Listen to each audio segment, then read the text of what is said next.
वृंदावन विहारी लाल की जय। राधा रानी की जय श्री गुरुदेव भगवान की जय। श्री राधे राधे। भक्ति प्रश्नोत्तरी कार्यक्रम प्रारंभ किया जा रहा है। आइए हम भक्ति संबंधित प्रश्नों को श्रवण करें। श्री राधे राधे गुरु जी, आपके श्री चरणों में कोटि कोटि दंडवत प्रणाम। प्रणव जी हैं स्वरों से, इनका प्रश्न है, गुरुदेव जैसे कि 6 तारीख को हम सभी लोगों ने एकादशी व्रत किया और पंचांग में मैंने देखा तो 7 तारीख को 1:30 बजे तक ही, सुबह 4 से लेकर 1:30 बजे तक। तो फिर ये निम्बार्क वाले लोग 7 तारीख को कैसे कर रहे हैं?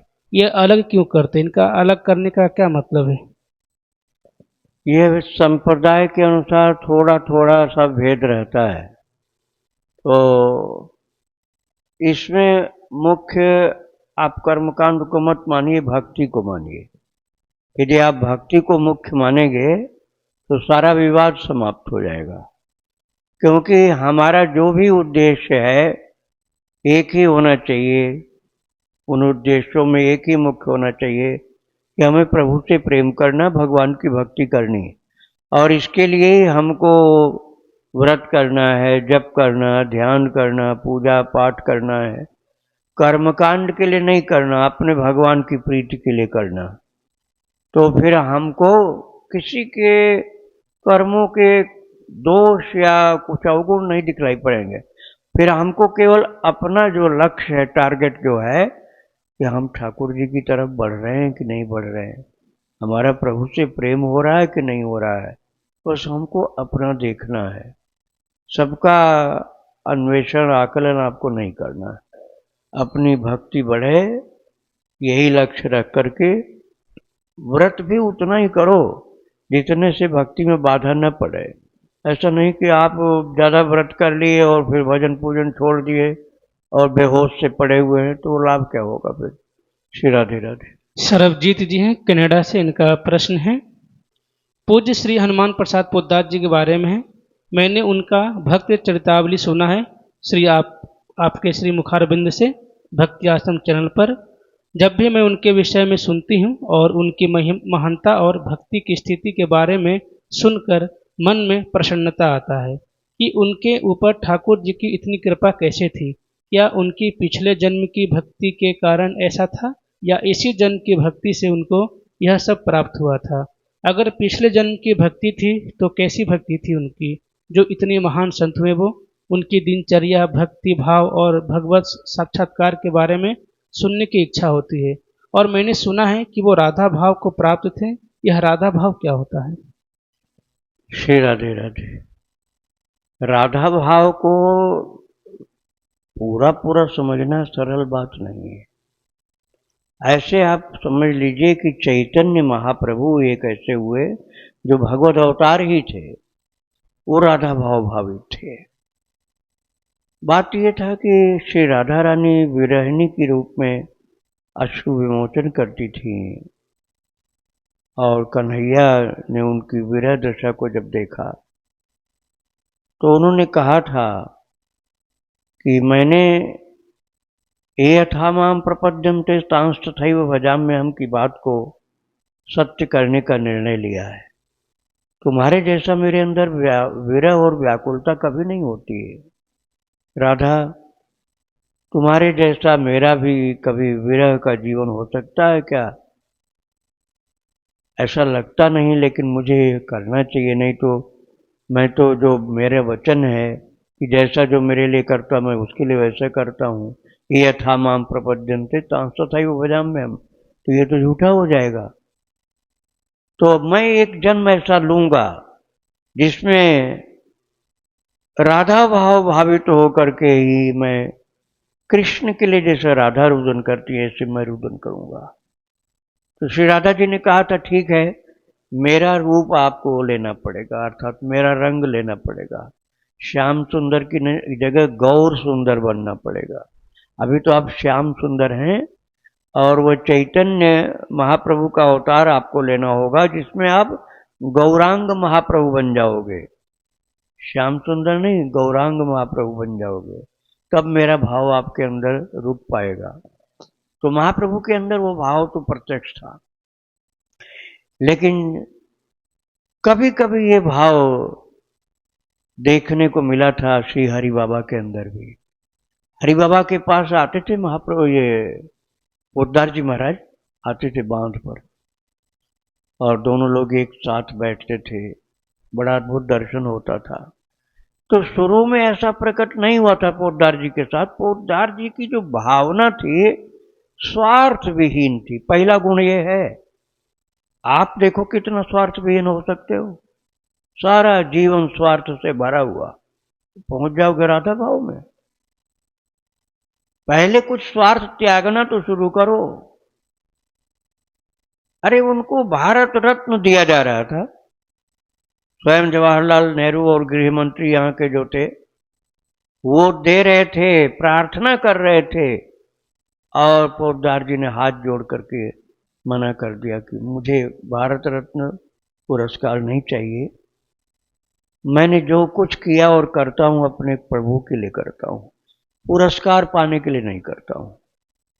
अब लोग पाने के लिए कितनी मेहनत करते हैं कि हमको ये पद मिलने चाहिए, पदक मिलने चाहिए, पद्मश्री, पद्म विभूषण आदि। भारत रत्न तो बहुत बाद में आता है, और उनको दिया जा रहा था, नहीं लिए। अब आप इतना समझ लीजिए। और पूरा चरित्र मैंने सुनाया 45 भाग में एक बार, और आगे पीछे तो बहुत सुनाया। एक तो शुद्ध परोपकारी थे, सबको भक्ति प्राप्त हो इसके लिए उनकी प्रबल आकांक्षा थी।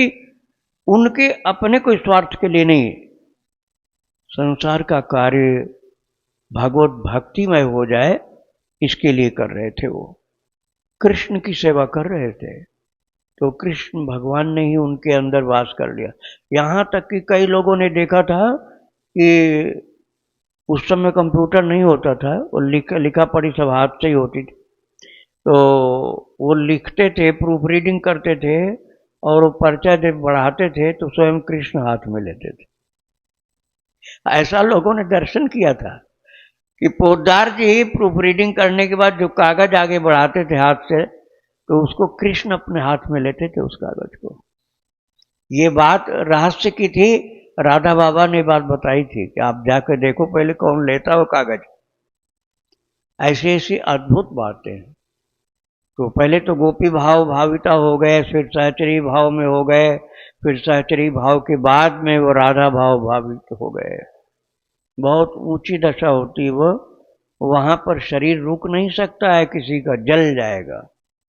राधा भाव में शरीर टिक नहीं सकता, जल आग लग जाएगी। आप गीत गोविंद पुस्तक वैसे पढ़ने का अधिकार हर किसी का होता नहीं है, जिसके अंदर कुछ गोपी भाव हो वो पढ़ सकता है। वहां पर वर्णन है कि कृष्ण के विरह में राधा रानी जब एकदम व्याकुल होती हैं तो उनके सीने पर भीगा हुआ कमल का पत्ता रखा जाता और धुआं छोड़ के जल जाता। वो ऐसा लिखा हुआ गीत गोविंद ग्रंथ में। लेकिन उसके पात्र हर कोई नहीं होते पढ़ने के। तो राधा भाव भावित तो बहुत बाद में हुए थे, उसको गुप्त रखते थे महाराज, बहुत गुप्त रखते थे। पहले तो कृष्ण की ही चर्चा करते, राधा की चर्चा नहीं करते थे। बाद में करना शुरू किया तो एकांत में, खुली स्टेज पर नहीं। और उसके बाद कुछ कुछ लोगों के सम्मुख प्रकटीकरण शुरू हुआ था। तो आप वो मत समझिए कि असंभव है, लेकिन हाँ कठिन बहुत है। राधे राधे। कोमल जी हैं लुधियाना से, इनका प्रश्न है, मैं रोज नाम जप करती हूँ और हनुमान चालीसा का, हनुमान जी का पाठ भी करती हूँ। कुछ समय से पति के साथ संबंध ठीक नहीं चल रहा है और अपने मायके में रह रही हूँ बच्चों के साथ, पर कुछ समय से ही पाठ करते हुए गलत विचार और गलत सोच आने लगती है, जिसके कारण खुद को बहुत ग्लानि अनुभव होती है। ऐसा लगता है जैसे हनुमान जी नाराज हो गए हैं।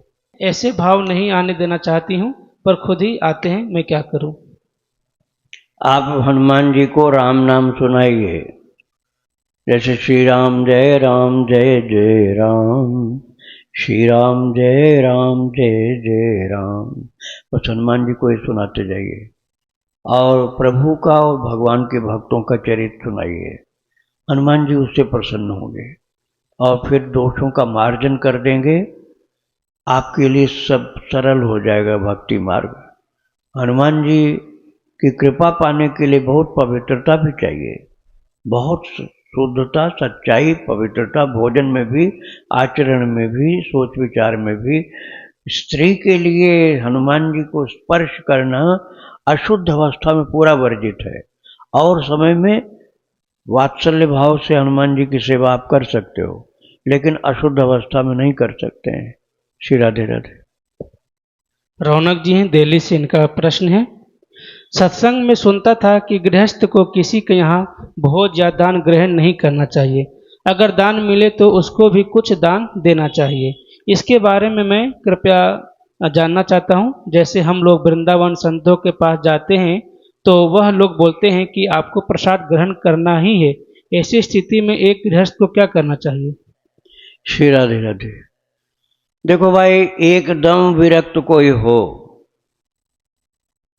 कौड़ी पास में नहीं, कहीं बैंक में जमा नहीं, किसी प्रकार का किसी से संबंध नहीं, पूरा वैरागी, वो प्रसाद का पूरा अधिकारी होता, भरपेट खाए, कोई दोष नहीं लगेगा। लेकिन अन्य लोगों के लिए जिनके पास कुछ है, उसके लिए है कि खाओ तो जितने का खाया उससे ज्यादा दे के जाओ, और नहीं तुम्हारे पास देने को है तो कुछ श्रम कर जाओ, हाथ से कुछ मेहनत कर जाओ, झाड़ू बुहारू सफाई, तो भी दोष नहीं लगेगा। और आप बिल्कुल फोकट में खाओगे, फ्री में खाओगे, न श्रम करोगे शरीर से, न कुछ पैसा खर्च करोगे, और तुम्हारे पास है, शरीर में शक्ति भी है और पैसा भी है, और फिर भी नहीं करोगे, तब दोष लगेगा आपको। श्री राधे राधे। जीनू गर्ग जी राजस्थान से, इनका प्रश्न है, गुरुजी हम वृंदावन से अभी राधा कृष्ण की युगल मूर्ति लेकर आए हैं, उनकी प्राण प्रतिष्ठा भी घर में करवा ली गई है, अब उसकी पूजा का नियम क्या है, कृपया मार्गदर्शन करें। पूजा का नियम नहीं, भाव होना चाहिए। नियम तो आप ऐसे कर लोगे ना, जैसे किसी ऑफिस में जाते हो, अब ऑफिस में कितने घंटे के लिए जाते हो? 4, 6, 8 घंटे के लिए जाते हो, बाकी टाइम ऑफिस से मतलब नहीं, कुछ मतलब नहीं, वहां कुछ जो ना हो, चोरी हो, डाका हो, आग लगे, हमसे क्या मतलब। ऐसे भगवान के लिए नियम नहीं चलेगा। प्यार का संबंध है, वो प्रेम का संबंध है, नियम से काम नहीं चलेगा। ऐसे मान लो जैसे आपका बच्चा, छोटा सा बच्चा गोद का, अब वो नियम से तुम चलोगे कि प्रेम से चलोगे उसके साथ? आपके गोद का बच्चा है 1-2 साल का, अब तुम्हारे लिए कोई नियम बना दे तो उस नियम को मानोगे कि प्रेम के संबंध को मानोगे? होगा हमको नियम से मतलब नहीं, हमें तो उसको जितनी बार भूख लगेगी उतनी बार खिलाऊंगा, जितनी बार प्यास लगेगी उतनी बार पिलाऊंगा, और माता तो उसको संभाले रहेगी। को नियम अपने पास रखो, हमको तो इससे प्यार है, हमको तो इसके दुलार करना है, संभालना हमको। ऐसे ही भगवान से प्रेम का रिश्ता होता है, जैसे अपने छोटे बच्चों को संभालते हो, प्यार दुलार, खाना पीना, हवा पंखा, ठंडी गर्मी, जैसा सीजन होता वैसा करते हैं ना, उड़ाना बिछाना, और गर्मी वाला हिसाब अलग है, जाड़े वाला अलग, वो सब खुद ही मन में आता जाता है, उसके लिए नियम नहीं बनाया जाता वो खुद ही आता जाता है सेवा के लिए। अपने आत्मवत, अपने शरीर के लिए जैसे लगता है अरे हमको कोई तकलीफ ना हो जाए, ऐसे भगवान के लिए और ज्यादा होना चाहिए। हमें भी खाने की इच्छा, भगवान हमारे भूखे हैं इसलिए हमारे मन में हुआ, ऐसे सोचो। हमारे मन में खाने का हुआ तो समझ लो हमारे ठाकुर जी की भूख लगी है, पहले उनको खिलाना तब खाएंगे। ऐसे प्यार के रिश्ते से किया जाता है, नियमबद्ध होकर। तो जिनके अंदर प्रेम नहीं है उस जबरदस्ती उनके लिए बताया जाता है ये करना ये करना। अब प्रेम हो गया जब, तो उस बिना उस नियम के ही आप इतना करोगे कि नियम वाला कम पड़ जाएगा। राधे राधे। उषा पालीवाल जी हैं उदयपुर से, इनका प्रश्न है, हमारे ठाकुर जी का स्वरूप क्या है? जब भगवान सबके हैं तो उनके स्वरूप वर्णन में तो हमको सहायक होगा, आपसे निवेदन है कि ठाकुर जी के बारे में बताने की कृपा करें। गुरुदेव जी, हम अधों पर कृपा नहीं करोगे तो हम उनके सुंदर स्वरूप को कैसे पहचानेंगे। मैं तो वृंदावन धाम भी पूरे साल में एक बार बड़ी मुश्किल से आ पाती हूँ। कृपा करके भगवान के स्वरूप का वर्णन करें, उनके बारे में बताने की कृपा करें, कैसे हमारा कल्याण होगा। श्री राधे राधे। आपके पास मान लो 10-20 किलो सोना हो रखा या करोड़ों रुपए रखे हों, अब क्या तुम उसको सार्वजनिक मान लोगे? उसको तो छिपा के फिरोगे ना, कोई जान न ले। अब तुम भगवान को सार्वजनिक बता रहे हो, सबके हैं सबके हैं। अब तुम्हारे पैसे को जब पूछा है सबके हैं, ले जाने दो, फिर कहोगे नहीं नहीं सबके नहीं, मेरा है मेरा है। और ठाकुर को सबका बता रहे हो। अरे ठाकुर तुम्हारे होंगे तब भक्ति होगी, और जब तुम कहे ये तो सबके हैं तो कहोगे हाँ भक्ति, हमको क्या मतलब, सबके हैं तो बने रहे सबके। तो उनको अपना मानो और अपने को उनका मानो, अपने को भी उनका मानो। मैं उनका हूं, उनका नहीं, उनका ही हूं, मैं उनका ही हूं।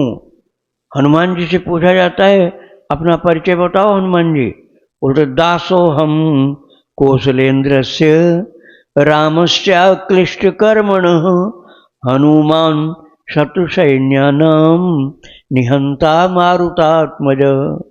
बोले मैं राम जी का दास हूँ, केवल राम जी का दास हूँ, और राम जी की सेना का एक छोटा सैनिक हूँ। उनकी आज्ञा का पालन करता हुआ उनकी रक्षा करता रहता हूँ, और मैं उन्हीं का हूँ। ये उन्हीं का पहले मानना पड़ेगा, वो हमारे हैं बाद में मानोगे। वो हमारे हैं ये बाद में मानने का अधिकार मिलेगा। ये बहुत बड़ा अधिकार हुआ कि वो हमारे हैं, और वो हमारे ही हैं, ये तो बहुत ऊंची बात हो गई। तो पहले क्या मानना है, मैं उनका हूं, वो हमारे नहीं, मैं उनका हूं। तो अपना अहंकार पहले खत्म करना पड़ेगा। मैं जो किसका हूं, उनका ही हूं। मैं अपने कृष्ण का ही हूं और किसी का नहीं। जब इस रिश्ते में दम आएगा, मजबूती आएगी, प्यार की मिठास आएगी, तब आप कह पाओगे कि कन्हैया मेरा है। आपने पहले ये नहीं कहना है कि कन्हैया मेरा है, मैं कन्हैया का हूं, फिर मैं केवल कन्हैया का ही हूं। इसके बाद प्रभु क्या आप मेरे हो, क्या आप मेरे हो प्रभु, मैं तो आप ही की हूं, क्या आप भी मेरे हो। तब महाराज आप रसोपासना सुनिए, कल आपको सुनने को मिल जाएगा इस विषय में। रसोपासना हर संडे संडे को आती है। उसमें देखो किस प्रकार से गोपी अपना आत्म बलिदान करती है, और फिर कृष्ण से पूछती है कि मैं आपके निकट में बैठ सकती हूँ, चरण छू सकती हूँ आपकी। तो उसको लगता है कि मेरे अंदर वो पात्रता नहीं, योग्यता नहीं। तो जब ये विनम्रता आती है और मैं उनकी हो जाऊं, यहां से शुरुआत होगी। वो मेरे हैं ये बाद में आएगा। तो प्रेम का रिश्ता है। आप एकाकी अकेलेपन में प्रेम होता है।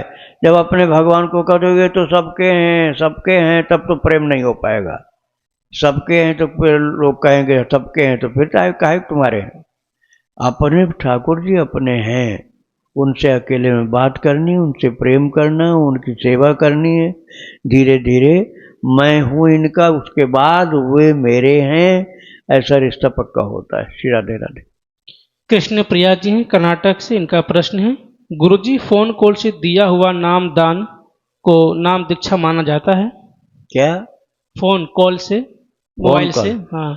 नहीं नहीं नहीं, वो तरीका सही नहीं।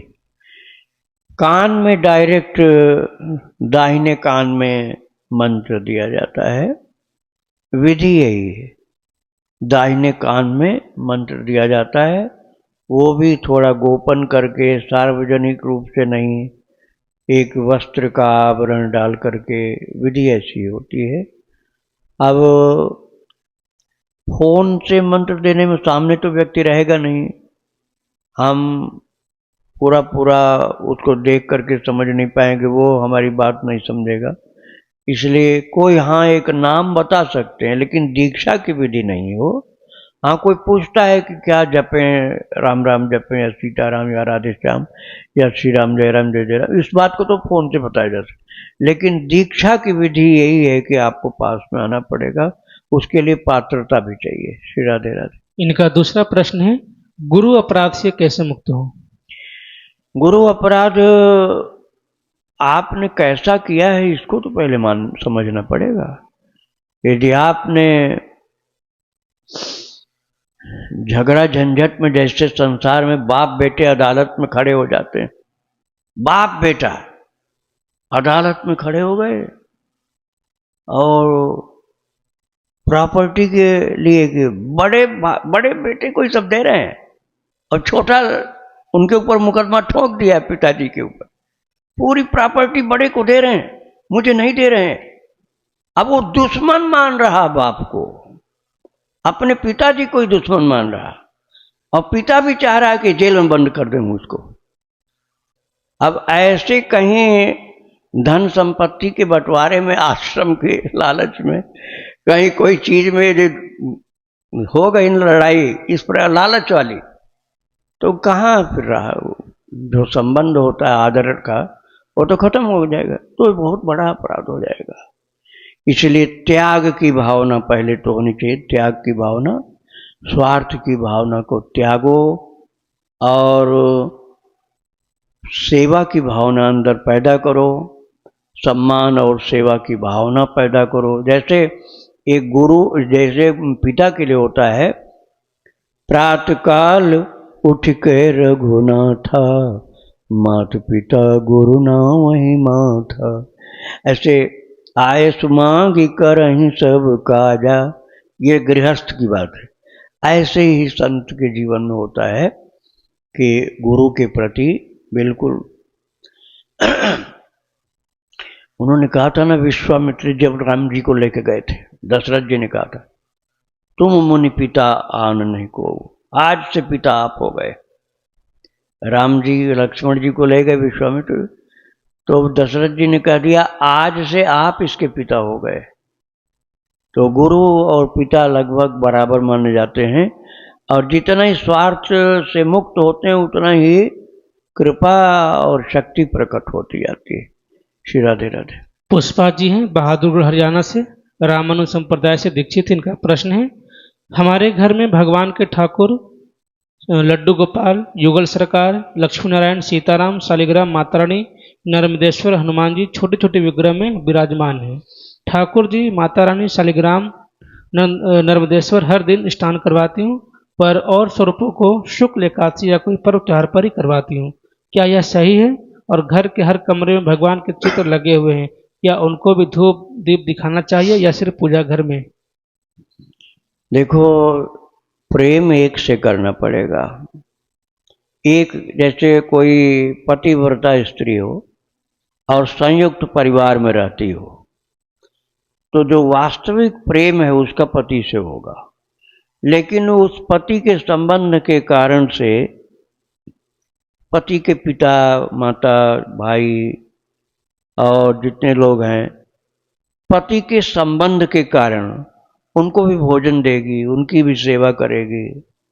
इस सेवा वाला धर्म का निर्वाह तो करेगी, लेकिन प्रेम जो होगा पति से ही होगा। ऐसे ही अपने ठाकुर जी से प्रेम करना है, और जितने हैं उनके संबंधित पार्षद।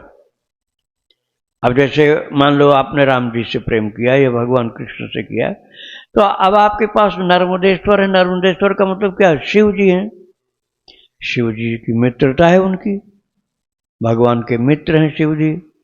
और गणेश जी हैं, और भी दुर्गा माता हैं। दुर्गा माता उनकी बहन है, यशोदा के यहाँ पुत्री बन के आई, यशोदा के बेटे हैं कृष्ण, तो बहन वाला रिश्ता हो गया, बहन भाई का। ऐसे सब उनके रिश्ते वाले हैं, सब उनसे मिलने वाले, परिचय वाले, रिश्ते वाले, पार्षद लोग, भक्त लोग, प्रेमी हैं। जैसे गुरु जी घर में आए हों, तो गुरु जी के साथ शिष्य लोग आए हों, तो क्या शिष्यों को कहोगे नहीं नहीं नहीं हम आप लोगों को नहीं कुछ खिलाएंगे पिलाएंगे, हम तो केवल गुरु जी की सेवा करेंगे। ऐसा करना तो ठीक नहीं होगा। गुरु जी से प्रेम करेंगे और जितने गुरु भाई आए होंगे या उनके सेवक लोग आए होंगे उन सब की सेवा करेंगे। क्यों करेंगे?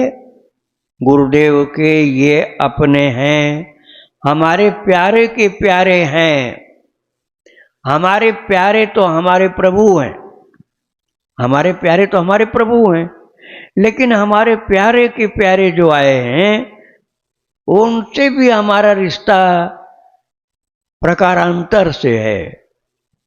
मुख्य तो हुए हमारे प्रभु, लेकिन हमारे प्यारे के प्यारे जो हैं वो इसलिए हमारे अपने हैं कि उनकी हम सेवा करेंगे तो हमारे प्यारे को प्रसन्नता होगी। आप अपने बच्चे को लेके जाओ किसी के घर में और आपको चाय पिलाए भोजन कराए, बच्चे को डांट दे तिरछी आंख से, जीवन में फिर कभी जाओगे नहीं उसके घर। क्यों नहीं जाओगे? मेरे बच्चे को ऐसी कड़ी निगाह से डांट लगाई।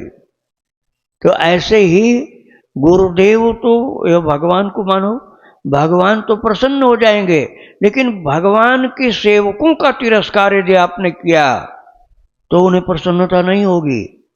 सीतापति सेवक सेवकाई, कामधेनु सय सरिस भलाई।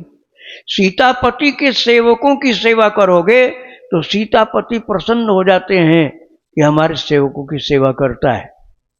इसलिए भगवान से प्रेम करना है, लेकिन सेवा उनके जितने अपने निजी जन हैं सबकी करनी।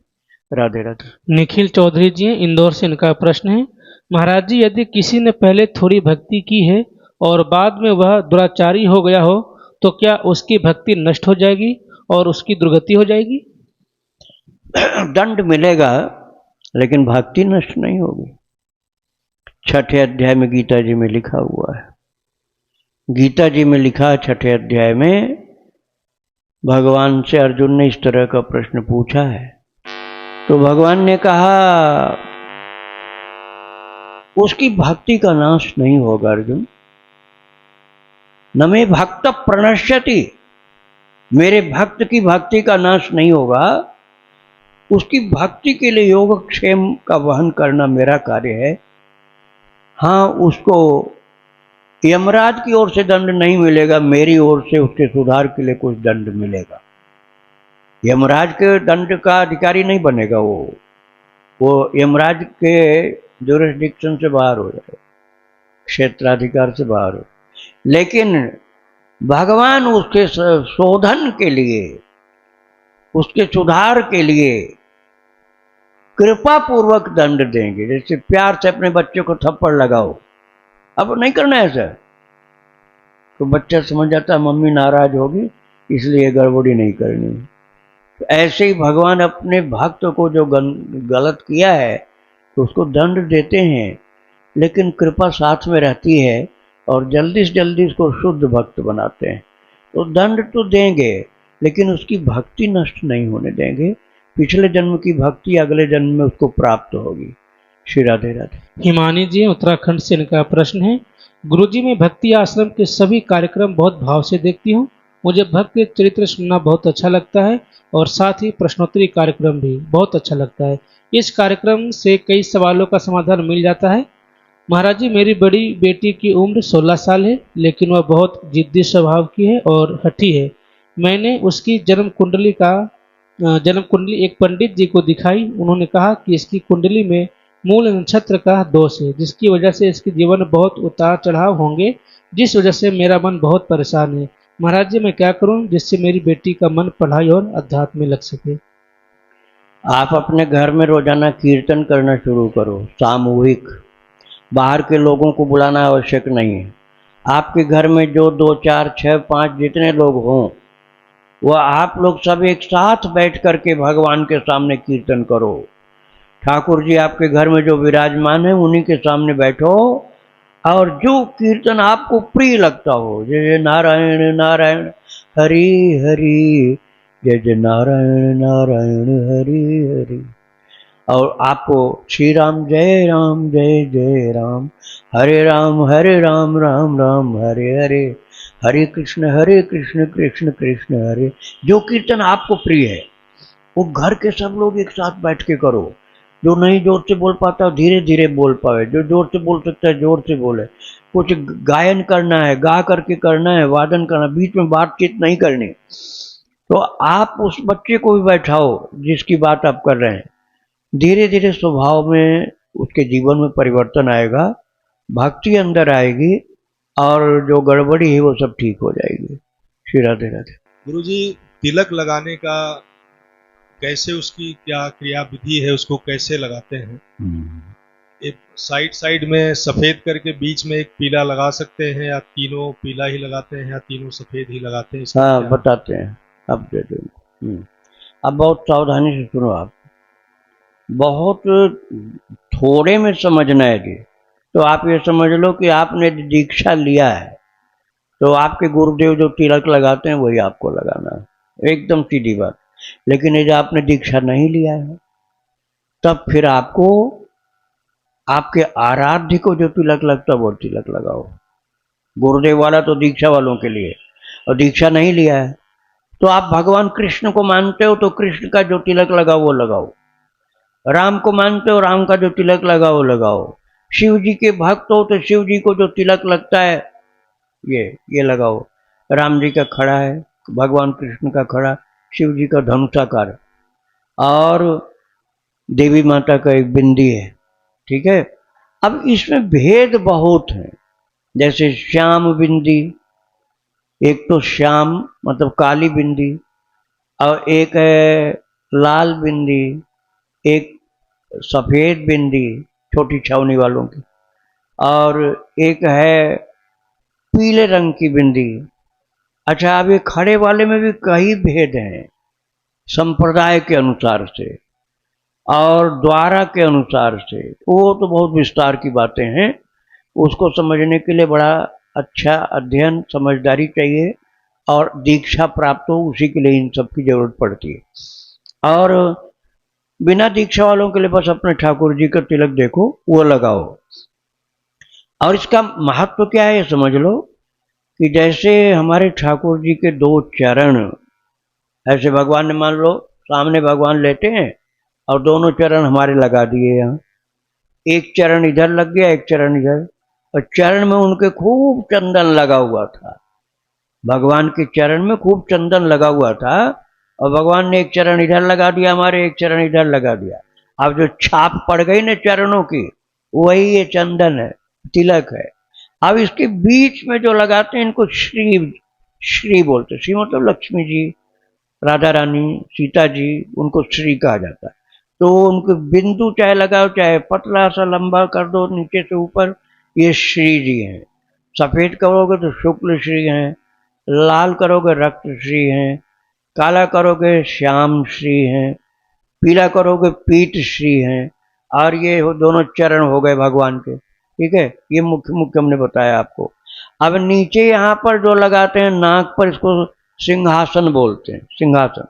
और जो गौड़ीय संप्रदाय में लगाते हैं, गौड़ी संप्रदाय में नाक के अग्रभाग तक लगाते हैं, जिसको इस्कॉन वालों को आप देखो, इस्कॉन वालों को तो वो क्या है, वो तुलसी का पत्ता, एक तुलसी की पत्ती बनाते हैं, और तुलसी के पत्ती के ऊपर भगवान के दोनों चरण, बीच में राधा रानी। ये है तिलक का रहस्य जो मैंने संक्षेप में आपको बता दिया। आप भगवान के चरणों में लगे हुए चंदन को भी उठाकर लगा सकते हैं, तीर्थ की मिट्टी को भी लगा सकते हैं, और कहने को तो गाते हैं इस मिट्टी का तिलक करो, ये मिट्टी है बलिदान की, गाते हैं ना। हाँ, वो गाने वाले भले न लगाते हो, लेकिन जो भक्त हैं वो तो लगाते हैं। कन्हैया ने जहाँ लीला की, राम जी ने लीला की, तीर्थ में संतों ने वास किया, भजन किया, तो उस जगह की रज चंदन बन गई। उसको प्यार से लगाना चाहिए, और हमारे प्रभु का चरणारविंद, उनकी चरण रज हमारे माथे में लगी है, और हम लगाएं इसको, इसी भावना से लगाना चाहिए, और बहुत आदर के साथ लगाना चाहिए। श्री राधे राधे। बोलते मेरा ये प्रश्न है कि भगवान कृष्ण का बीज मंत्र भी क्लीन और काली माता का मंत्र भी क्लीन, तो इन दोनों को अरे नहीं, बोला बैठो, अंतर है दोनों में। अब तुम मंत्र वाली बात ऐसे पूछने लगी, दोनों एक ही नहीं है, उच्चारण में तुम्हारे अंतर आ रहा है। हाँ, वही बता देते हैं, अभी माइक पर बताने की चीज तो नहीं, लेकिन बता दे रहे हैं।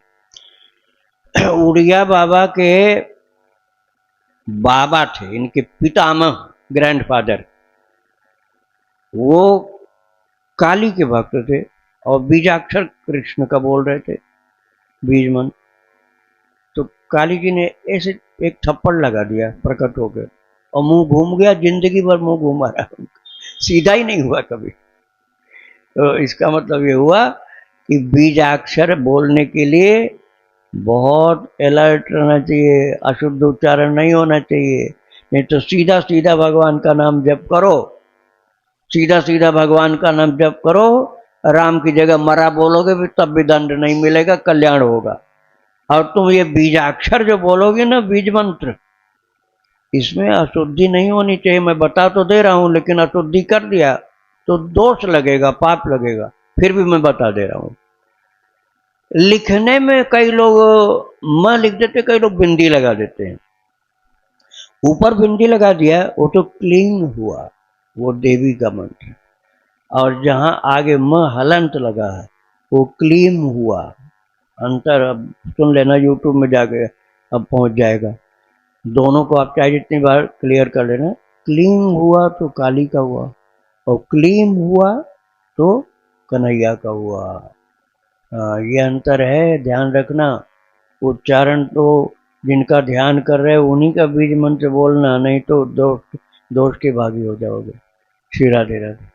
वृंदावन बिहारी लाल की जय। राधा रानी की जय। श्री गुरुदेव भगवान की जय।